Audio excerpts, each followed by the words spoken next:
Program Love Your Child hadir untuk memberikan tips kepada para orang tua dalam mendidik dan membesarkan anak-anak.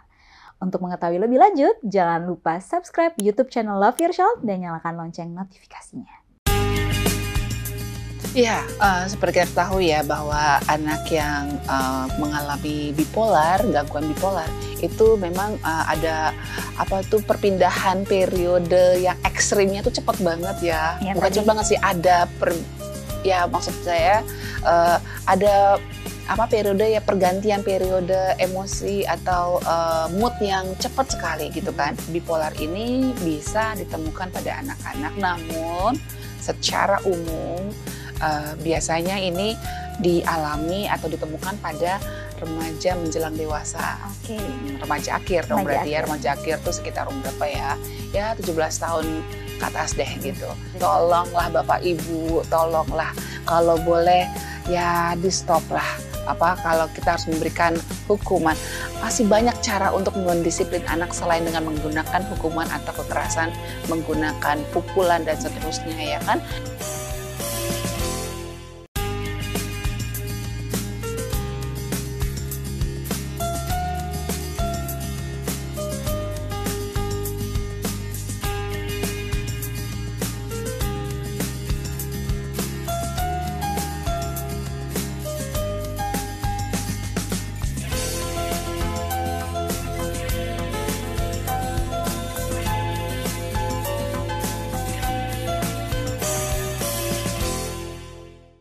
Shalom pemirsa Hope Channel dimanapun Anda berada, kita bertemu kembali dalam program Love Your Child, satu program yang mengajak kita untuk mendidik dan mengasihi anak-anak menjadikan generasi yang lebih baik. Apa kabar Anda bersama dengan anak-anak Anda? Tentunya kami selalu mendoakan agar Anda bersama anak-anak Anda dalam keadaan sehat dan pastinya berbahagia. Kali ini kita akan membahas satu topik yang mungkin belakangan sedang ramai dibicarakan oleh banyak orang, yaitu bipolar. Topik kita kali ini adalah bagaimana mengatasi atau mengenal perilaku bipolar pada anak. Apa itu sebenarnya bipolar dan bagaimana hal ini bisa terjadi pada anak-anak dan apa yang harus kita lakukan sebagai orang tua. Kita akan membahasnya bersama dengan narasumber yang telah hadir, yaitu Ibu Helena Valentina. Beliau merupakan seorang psikolog dan praktisi pendidikan. Shalom Ibu Helena. Shalom Eva. Puji Tuhan kita bisa bertemu kembali. Aduh, senang sekali lihat Eva pakai kebaya ya. Indonesia sekali. Oh iya, Ibu Helena pakai warna pink manis sekali hari ini. Saya senang sekali. Ini lagi niru-niru Korea. Oh iya, makanya saya merasa kayak kok jadi lebih seumuran kita ya. Mohon maaf lah ya kalau so muda gitu. Nah, kali ini kita mau bahas soal bipolar. Iya nih. Ini lagi banyak banget dibahas di sosial media terlebih. Benar. Apalagi ketika ada seorang public figure yang dia mengakulah kalau dia sedang menderita bipolar. Iya. Tapi belakangan karena public figure ini mengaku, jadi banyak orang mengaku kalau dia juga bipolar. Main gitu. Betul. Ya, kayak saya juga nih. Terus nanti saya juga dengar tuh kalau pas lagi jalan di jalan dengerin radio gitu ya, saling tuduh-menuduh, kamu kayak bipolar deh.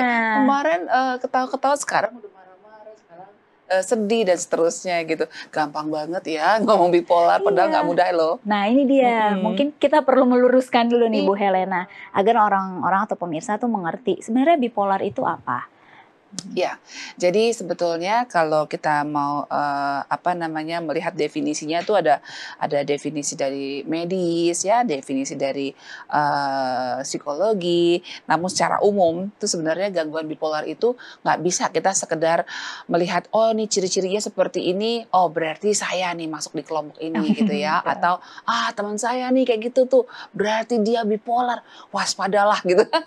Langsung ya kayak gitu. Jadi tidak mudah. Jadi perlu ada penegakan diagnosa yang teliti ya, karena memang ada kemiripan-kemiripan dengan gangguan yang lainnya. Contoh seperti ADHD kan juga kan ada hiperaktif attention deficit hyperactive disorder tuh ada mirip-miripnya juga gitu ya. Terus kemudian ada juga mood swing seperti pada remaja kan wajar.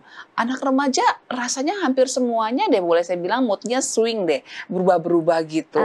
Wanita kalau lagi periodnya datang mood swing juga Bu Helena. Yana. bisa juga ya. Jadi kita nggak bisa dengan segampang itu untuk menegakkan diagnosa bahwa dia itu bipolar. Tapi yang pasti bipolar itu kalau kita boleh secara umum saja gitu, bahwa itu adalah sebuah kondisi kejiwaan yang membuat penderitanya mengalami perubahan suasana hati, ya kan? Drastis perubahannya nih. Drastis ya, ini kata kuncinya ada drastis ya. Dan ada 3 periode. Jadi periode manis atau manik, ada mania ya. Tandanya itu adalah dia lebih berenergi, terus meledak-ledak, terus sepertinya energinya nggak habis-habis, susah tidur gitu ya. Dan kadang-kadang punya kemampuan berbicara sangat cepat sehingga orang susah nangkep nih ngomong apa sih, karena dia kayaknya penuh banget dengan idenya gitu ya, seperti kayak orang nonton tuh kayak tanya sih yang mengalami bipolar ini, kenapa sih dia ngomong cepat, karena dia memang penuh banget nih antara mulut dengan pikiran, lebih cepat pikiran gitu. Jadi seperti nonton 2 TV. Ya kan, dua-duanya mau disampaikan infonya. Bayangin tuh cepatnya kayak apa. Nah, kemudian dia bisa berubah ke fase kutub yang lainnya, yaitu depresi. Yaitu depresi kan kita tahu ya, kesedihan yang mendalam. Di situ dia bisa merasa kayak orang yang putus asa, terus bahkan ada pikiran untuk bunuh diri. Ya, seperti merasa ada halusinasi, seperti mendengar suara dari yang nggak nyata gitu, dan ya dorongan untuk mengakhiri hidup gitu kan. Dan nanti kalau di antara periode 1 dan periode 2 ini, antara manis atau manik dan depresif, itu dia normal biasa aja. Jadi orang kadang-kadang kaget, ini orang gimana sih? Tadi kayaknya biasa-biasa aja, kok tiba-tiba jadi begini sih gitu? Kok tiba-tiba dia jadi marah-marah, nangis, sedih, kayak ngamuk gitu, banting-banting benda gitu ya kan? Ada apa sih dengan orang ini? Penyebabnya juga kadang-kadang kalau ditanya, dia juga nggak tahu. Wah, apalagi kita yang lihat nggak tahu. Kenapa sih kamu? Aku nggak tahu. Pokoknya aku pusing, aku stres, nah gitu-gitu. Nah, tapi ada kata kuncinya tadi, berarti ini nggak bisa sembarang kita hanya melihat dari gejalanya saja. Iya, betul. Karena bisa jadi dia ada yang memang karena dia benar nggak tahu atau nggak mau kasih tahu kan gitu kan. Ya, betul. Karena ada juga orang yang mungkin karena rahasia, jadi dia marah-marah, tapi dia mau menjelaskan nggak enak gitu kan. Lain tuh, ya kan, lain. Jadi kita nggak bisa sembarangan mengatakan bahwa itu adalah tanda bahwa dia ini adalah pribadi yang mengalami gangguan bipolar gitu, ya kan? Tapi kalau tadi kan kita udah bahas ini bipolar secara keseluruhan. Nah, dan biasanya kita kalau di Love Yourself kan pasti fokus utama kita adalah anak-anak. Betul sekali. Apakah anak-anak bisa terkena dengan penyakit gangguan bipolar ini? Dan biasanya di range umur berapa, atau apa anak kecil udah bisa ketahuan kalau dia punya gangguan bipolar? Bipolar ini bisa ditemukan pada anak-anak, namun secara umum biasanya ini dialami atau ditemukan pada remaja menjelang dewasa. Remaja akhir dong berarti ya. Remaja akhir tuh sekitar umur berapa ya? Ya 17 tahun ke atas deh gitu. Kalau remaja-remaja awal rasanya masih sulit untuk menentukan itu. Tapi kalau sudah remaja akhir tuh bisa lebih mudah untuk dideteksi gitu ya. Tapi kalau buat anak-anak, memang kita perlu waspada lah. Kalau anak tuh kayaknya kok berubah cepat banget ya, dari ketawa-ketawa, terus tiba-tiba, loh kok jadi marah gitu ya. Ini terus terang saya ada kasus nih yang sedang saya mau tangani gitu ya. Anak ini karena sejak kecil dia mendapat kekerasan dari orang tuanya, khususnya ibunya. Dia sering dihajar gitu ya, kepalanya terutama. Kadang-kadang dibanting kepalanya ke lantai, ke dinding gitu. Ngeri banget sih. Saya dengar ceritanya udah gemeter nih. Jadi nampaknya itu ada sebagai sejarah dia, sehingga dia berperilaku, saya kok melihat dia ada indikasi bipolar gitu. Karena pada saat kita ngobrol nih, kayaknya dia happy banget. Loh, tapi tiba-tiba saya dapat kabar dari yang mengasuh dia gitu, bahwa dia sudah pukul adik angkatnya, kemudian hajar adik angkatnya, dan bisa tega gitu loh. Dia bisa lakukan itu di depan orang tua anak tersebut gitu. Tidak ada rasa ada rasa sungkan atau kayak gimana gitu ya. Terus tiba-tiba dibanting-banting. Padahal tadi enggak. Kira-kira 1-2 jam sebelumnya enggak ada apa-apa gitu. Masih ketawa-ketawa gitu. Jadi kalau ditanyain ntar dia bisa seperti orang seakan-akan kayak orang apa ya, kayak orang nggak sadarkan diri gitu. Dia sedang melakukan apa? Maksudnya dia nggak sadarkan diri seperti orang ngaco aja ngomongnya, Oh. ngomong apa nggak tahu, seperti menceracau. Kalau menurut saya bukan menceracau, dia sedang berbicara tapi terlalu banyak yang mau diomongin sampai dia Bingung mau. kecepatannya itu ya kita nggak bisa nangkep. Nah itu dia. Nah, ini kita udah mulai membahas apa penyebabnya, ya kan? Nanti setelah penyebab kita akan membahas kembali gejala apa sih kalau bisa kelihatan. Nah, Ibu Helena kita tahan sebentar dan pemirsa tetaplah bersama kami di Love Your Child.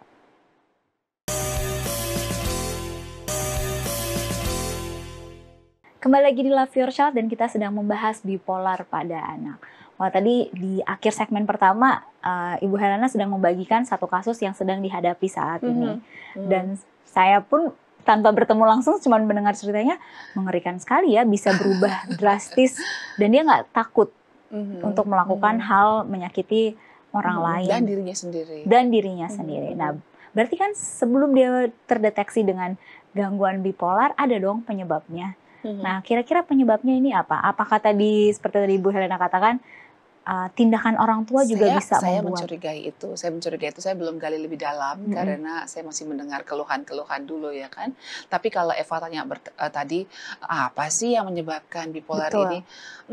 Secara pasti belum ada apa ya satu hal yang membuat kita bisa jadikan sebagai patokan ya, tapi yang pasti ada psikolog dan juga psikiater yang mengatakan bahwa selaku psikolog anak dan juga psikiater anak menemukan bahwa paling tidak ada sepertiga sumbangsih dari genetik.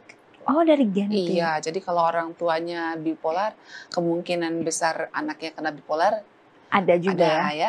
Dan sepertiga juga kontribusi dari pola asuh.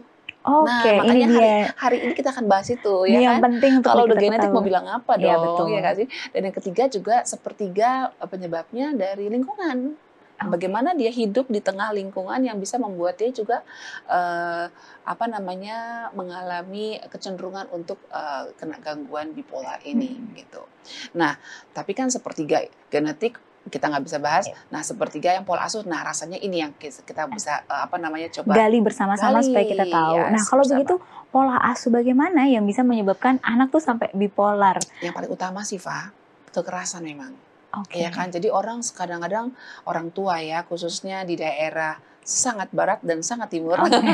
Ujung utara, saya nggak mau sebutkan daerahnya di mana ya, tapi orang-orang tua di beberapa daerah tertentu di Indonesia ini sepertinya punya sikap seperti ini loh, di ujung tongkat ada emas. Benar sih, benar. Itu benar banget bahwa rotan kadang-kadang perlu ya untuk bisa mengingatkan anak kita tentang konsekuensi.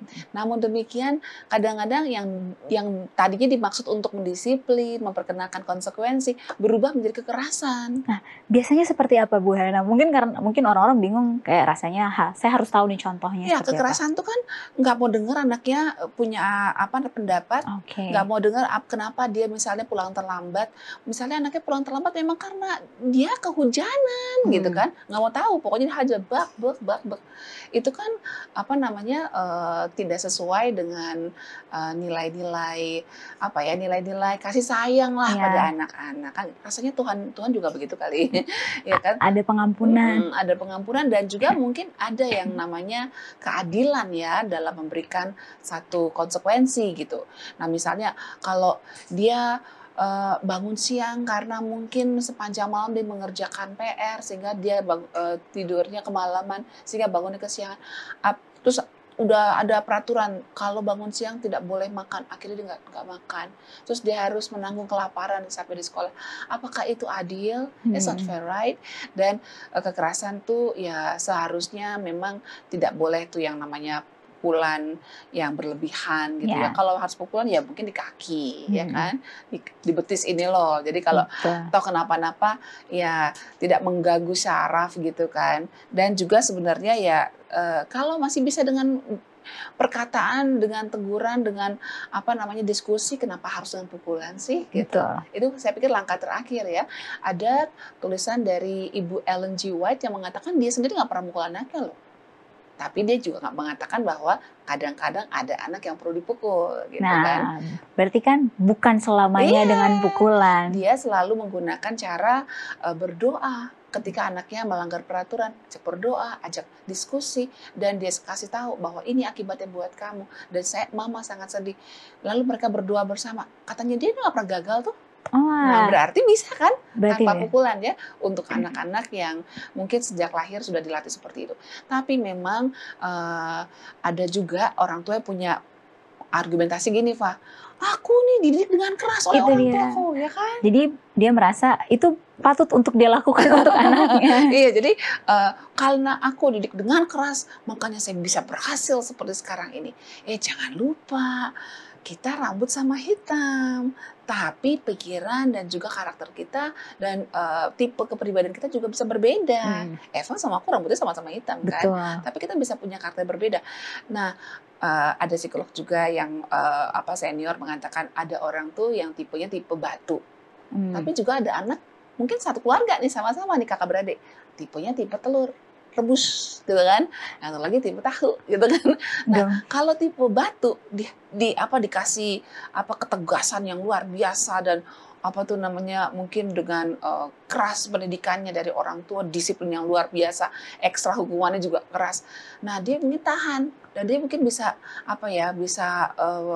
melihat semua yang dia lakukan diterima dari orang tuanya yang keras itu dengan semangat yang kuat gitu kan. Tapi kalau telur rebus, apalagi yang tahu ya Bu Helena. Nah, itu dia. Baru satu kali udah. Itu dia. Saya pernah melihat sendiri ya, seorang anak yang memang mamanya sejak hamil minggu pertama orang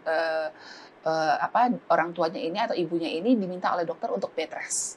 Karena apa? Karena memang ada sesuatu gangguan lah, jadi harus bed rest karena kalau nggak pendarahan terus.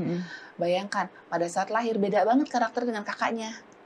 Buat kakaknya sih, wah ini ya kayaknya tough ceria. Yang satu ini ya gampang nangis memang. Wajahnya pun bibirnya bentuknya huruf N gitu loh. Saya bilang, kamu kenapa sih kok sedih terus? Enggak, memang aku nggak sedih. Oh serius kamu nggak sedih? Kok kamu kayaknya bibirnya N terus?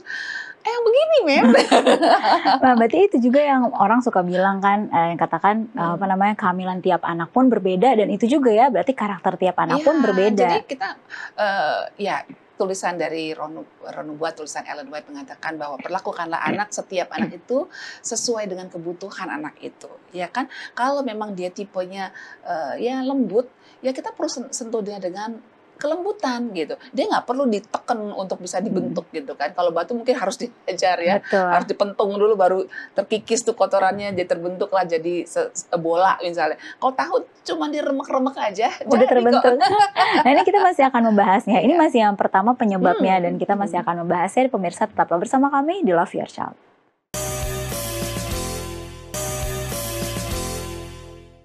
Kembali lagi di Love Your Child, dan kita masih membahas bipolar pada anak. Nah, tadi kita udah membahas tentang pola asuh yang mempengaruhi. Berikutnya apa lagi nih Bu Helena? Iya, seperti kita tahu ya bahwa anak yang mengalami bipolar, gangguan bipolar, itu memang ada perpindahan periode yang ekstrimnya tuh cepat banget ya. Bukan cepat banget sih, maksud saya ada periode ya, pergantian periode emosi atau mood yang cepat sekali gitu kan. Jadi antara tadi yang waktu dia mengalami manic, periode manic, itu seneng banget, happy sekali, smile to everyone. Orang juga pasti akan ngeliat dia anak kenapa. Pokoknya dia semangat banget gitu deh ya kan. Terus tapi juga sampai susah tidur gitu ya. Saking bersemangatnya. Mungkin ya, susah tidur. Dan dia sepertinya ada perasaan bahwa, saya ini orang penting loh, tau gak sih, saya lebih penting daripada kamu gitu kan misalnya. Jadi dia ada merasa mungkin istilahnya tuh kayak waham kebesaran gitu. Saya adalah orang hebat nih, lebih hebat dari teman-temannya ada di kelasku barangkali gitu. Di keluarga ini, kalau nggak ada saya mana bisa gitu. Nah ya, tapi kemudian nggak bisa 1 jam, bisa 2 jam, bisa satu hari kemudian dia bisa drop ke tadi periode depresi atau yang sedih, mendalam, kecewa tanpa alasan yang jelas, dan bahkan bisa punya pikiran untuk bunuh diri gitu ya. Nah, antara periode satu dan periode lain ada periode di mana dia dalam kondisi biasa tuh, sehingga orang merasa nggak ada apa-apa gitu. Jadi Padahal itu kaget-kaget, hati-hati ya. kaget-kaget ketika akhirnya berubah menjadi maniak atau menjadi depresi. Nah, tadi kan kita masih bahas tentang penyebabnya ya, Iya. Pak ya. Yang paling utama adalah kekerasan. Wah, itu tadi Jadi sudah dibahas. tolonglah Bapak Ibu, tolonglah kalau boleh ya di stop lah. Kalau kita harus memberikan hukuman, masih banyak cara untuk mendisiplin anak selain dengan menggunakan hukuman atau kekerasan, menggunakan pukulan dan seterusnya ya kan. Nah, tapi juga selain itu ada, Pak, karena terlalu melindungi, Pak. Karena terlalu sayangnya. Jadi Iya, terlalu melindungi. Jadi karena banyak larangan lah. Nggak boleh ini, nggak boleh itu. Jadi dia tidak biasa mengungkapkan perasaannya secara wajar. Karena apa?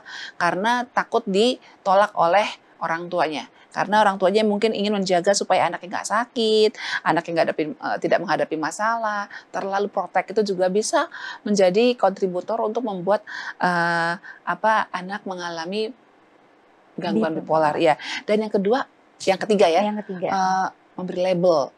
Jadi bodoh, tolol. Sehingga anak tidak baik. Hubungannya apa? Hubungannya dia merasa bahwa saya kurang berharga, bahwa saya kan gini, kalau kita di label sering-sering mendengar kata kamu tolol, kamu bodoh, lama-lama masuk loh. Iya benar. Lama-lama saya akan merasa, misalnya Eva ngomong sama saya, Ibu Helen tolol, bodoh, terus diulang-ulang. Lama-lama benar-benar saya merasa bahwa emang saya tolol ya. Jadi dia merasa nggak ada harga dirinya lagi. Nah, kalau kayak begitu akhirnya apa yang terjadi? Ya akhirnya ya dia merasa saya kehilangan rasa percaya diri. Iya betul. Mana ada sih orang yang merasa bodoh percaya diri? Ya kan? Tahu nggak sih saya bodoh? Nggak mungkin kan? Mungkin. Dia pasti akan lebih minder lagi. Ya, nah ini yang berikutnya juga adalah meninggalkan anak ya. Memang sih orang tua kan bekerja, ibu-ibu bekerja seperti kita ya, Pak ya, kita bekerja. Tapi jangan pernah kabur-kabur. Ya kan? Jangan kabur-kabur karena ketika dia merasa ditinggalkan tanpa permisi oleh orang tuanya, dia merasa bahwa anytime saya bisa kehilangan ya. Jadi dia makin merasa insecure lagi ya. Dia merasa tidak aman, hidup di dunia ini nggak aman rupanya. Karena orang yang saya sayangi kok sewaktu-waktu bisa menghilang begitu saja. Dan itu sangat menyakitkan. Apalagi kalau anak yang ditinggal meninggal oleh orang tuanya. Mungkin dia bisa ketawa-ketawa. Tapi sebenarnya jauh di lubuk hatinya perlu diselesaikan tuh kepedihan, rasa kehilangan itu. Ya, jadi bagi Bapak Ibu, khususnya Ibu nih. Ibu yang mungkin bekerja, biasakanlah berpamitan dulu. Betul, ya kan? Saya alami walaupun terjadi di drama ya Bu Helena, tapi memang itu melatih anak kita untuk bisa menghadapinya ya. Betul sekali. Nah, terus ini dia, bertengkar di depan anak itu sangat-sangat pengaruh buruk buat anak kita. Kenapa? Pada saat ayah dan ibu bertengkar di depan dia, maka akhirnya anak jadi merasa was-was nih. Was-was. Ternyata misalnya kalau dia anak perempuan ya, ternyata lawan jenis itu mengerikan ya, gitu kan. Jadi akhirnya besok-besok dia juga berhadapan dengan lawan jenis juga nggak merasa aman. Berhadapan dengan lawan jenis dia merasa nggak aman gitu. Dan merasa tidak aman, merasa nggak percaya diri, itu sangat punya pengaruh untuk membentuk orang menjadi terdorong menjadi bipolar gitu, ya kan? Dan yang terakhir barangkali adalah dua lagi ya, memarahi anak tanpa alasan. Itu sikap ambigu itu sangat buruk. Ambigu itu membingungkan. Orang anaknya lagi belajar baik-baik, tapi karena mamanya lagi kecewa sama bapaknya, tiba-tiba anaknya dipentung. Gara-gara kamu nih, puing. Anaknya jadi makin bingung, saya kenapa? Kenapa, Ma? Diam kamu. Gara-gara kamu tuh. Akhirnya mamanya stres nih, gak bisa kerja. Kan coba kalau gak ada kamu. Aduh. Kasian ya kan? sekali. Membingungkan kan. Terus papa pulang-pulang mungkin karena masalah di kantor.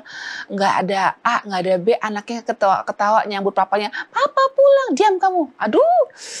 Aduh, akhirnya dia akan merasa sepanjang hari moodnya akan hilang kalau pagi-pagi sudah dapat sesuatu yang tidak menyenangkan tanpa dia mengerti kenapa gitu. Wah, ini menarik sekali untuk kita bahas. Berarti pola asuh yang paling utama adalah orang tua jangan sampai melakukan hal-hal yang tadi sudah dikatakan. Itu adalah salah satu bentuk pencegahannya. Tapi jadi pertanyaan Bu Helena. Nah, satu lagi, Fa. Oh, ada lagi apa? Satu lagi adalah emosi yang tidak stabil. Wah, ini.